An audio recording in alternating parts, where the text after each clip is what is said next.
All right, Tin Bender. We are here at the 2024 Oklahoma State Championship.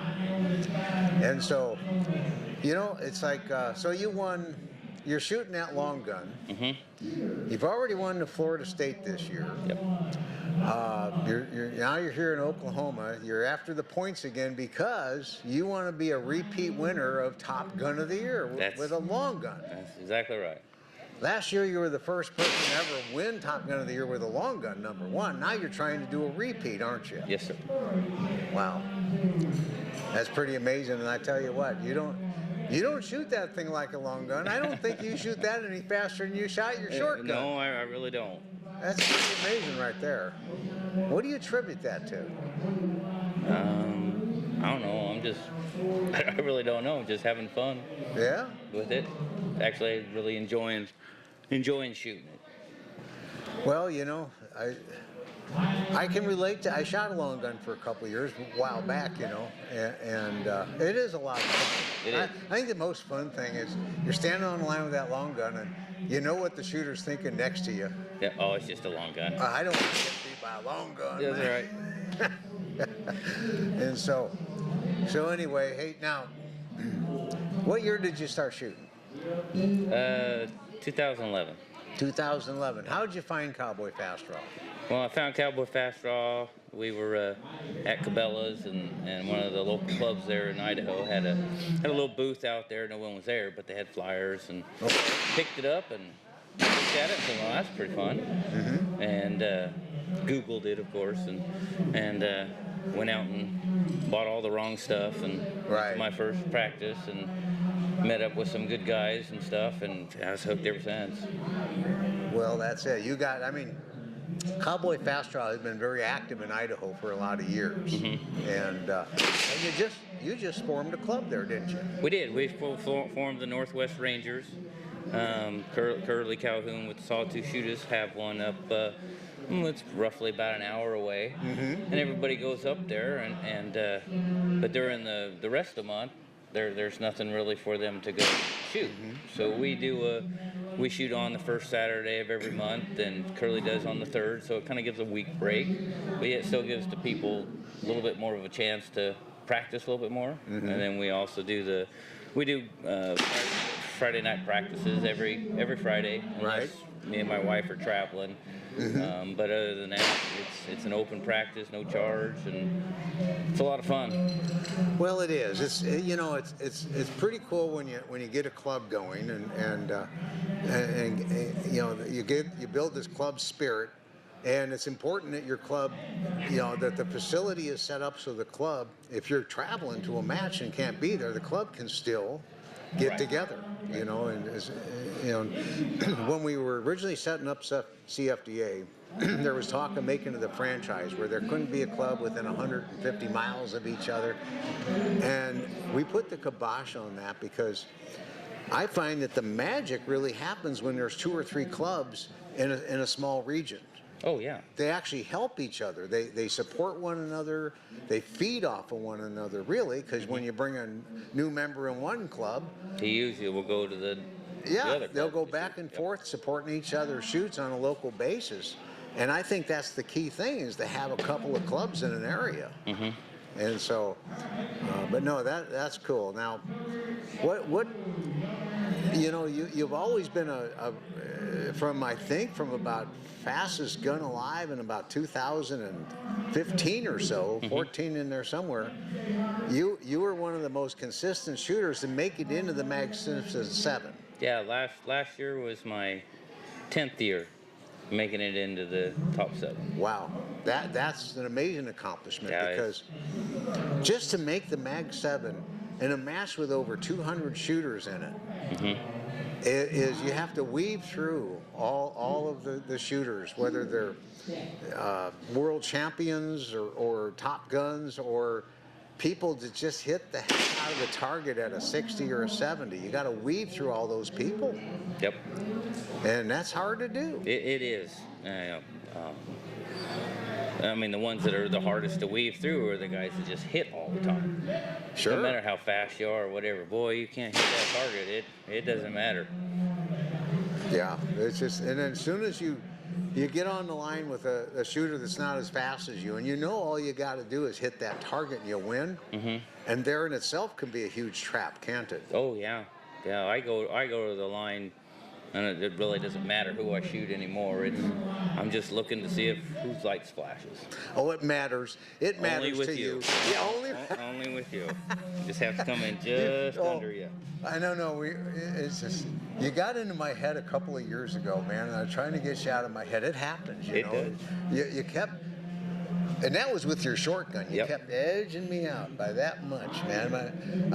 And it wouldn't matter what times we were shooting. Within about a three or we never shoot very more than 300 or 400. Yeah. We're always in there somewhere. But if I shot a 40, you'd shoot a 39.9. Yep. Or if I shot a 41.4, you'd shoot a 41.2. And then all of a sudden, the next shot, I'd pull a 37, and I'd shoot a 37.7, and you shot a 37.4 or something like that. And it all started happening in Colorado. Yes, it did. That year in Colorado, we both made the Mag 7. I was the top seed. And we started shooting that final rounds. And my God, I pulled I think it was a 35.8 on my last shot. We were 2-2. And you pulled like a 35.5 or something like that. And it just started right there between us, didn't it? Well, you got me off your back. You got me off last year at Idaho State. Yeah, I got you by that and, much. And it was like they come up to me and said, "Oh man, you should have hurt him." I finally got him off my back. Got him, I got him off that monkey off my back. Well, you know, amongst us fast shooters, I guess, and we are not the fastest, are we? No, we're not. There's a group that shoots sub 35. I mean, consistently. Well, yeah, just like last year at the finals, out of the top 7, I was the slowest shooter, and I was shooting 35s and 36s. I know. We almost every year in the Mag 7 have at least 2 shooters that shoot. You know, good shooters, they shoot in the 4s usually. Consistent. That's why they got there. Last year, in 2023, was the first year that I can recall a Mag 7. Everyone shot in the 3s, and you were the slowest one to shoot in 36s. Yep. And that was amazing, you know, the level of competition, you know. And in 2024, who knows? Yeah. There may be 3 shooters in there from the 4s again. We don't know. We never know what's going to how these things are going to end, do we? Well, we're working towards first time shooting long gun and win world. That's my goal. You told me that was your goal. That is my goal. Wow, that's a big goal.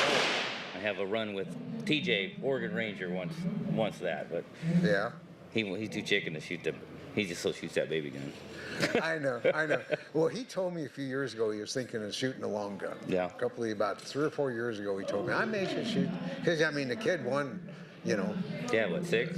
Nationals. He's won Top Gun of the Year. He's won all of the. You know, he's been on such a run. You know, he was raised in the sport of fast draw. I mean, I knew his dad when his dad was in the womb.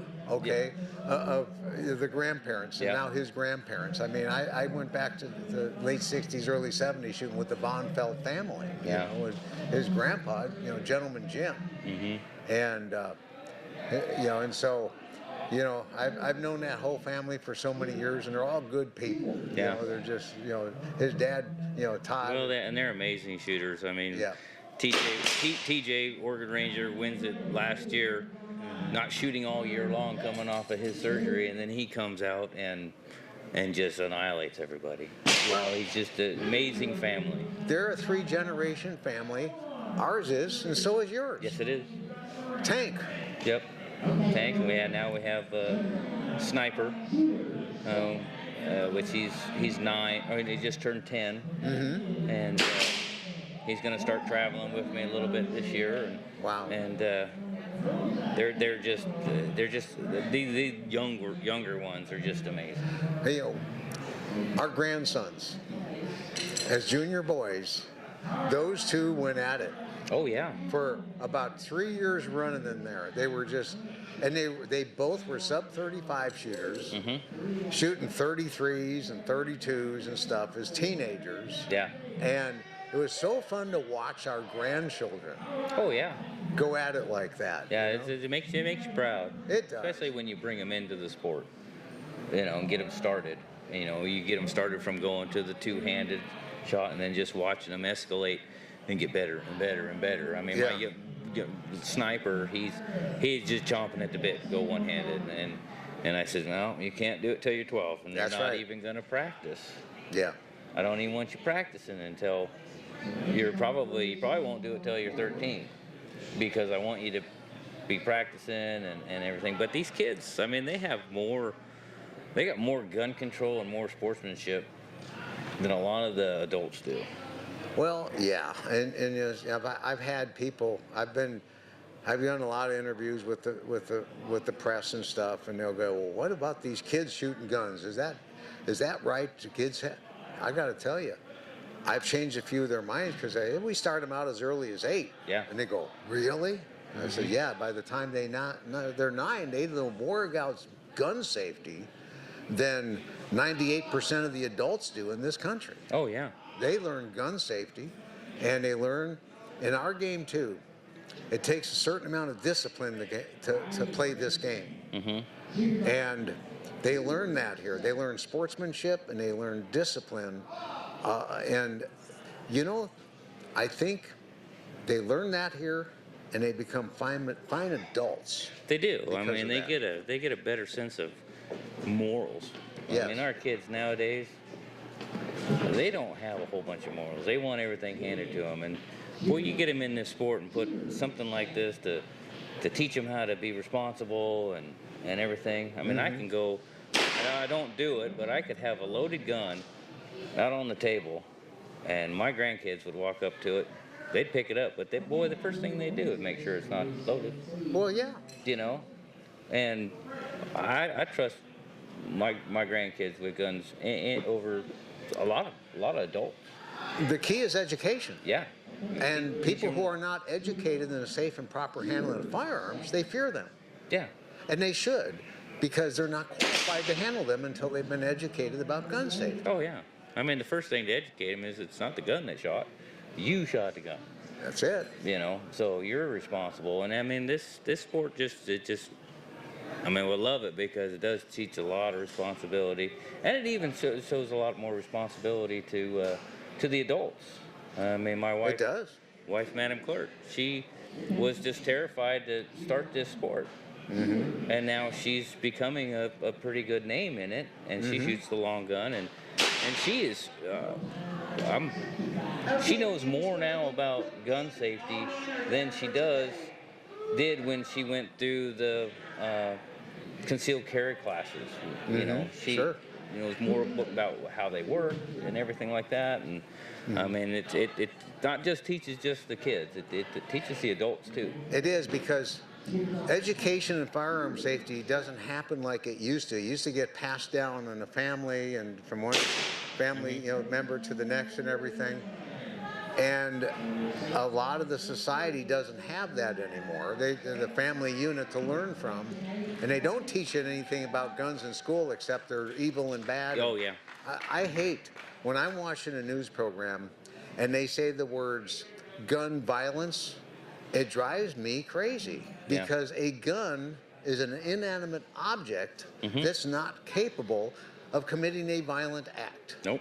It doesn't do it on its own. Somebody pulled that trigger. And you don't hear them talk about baseball bat violence, do you? Oh no. No. But baseball bats are a formidable weapon and are used, and so I don't know what it is about our society, but they're trying to make guns the evil thing when this society, the American culture, wouldn't be around without guns. Right. And so, anyway, shoot good the rest of the match. I'm gonna try. All right.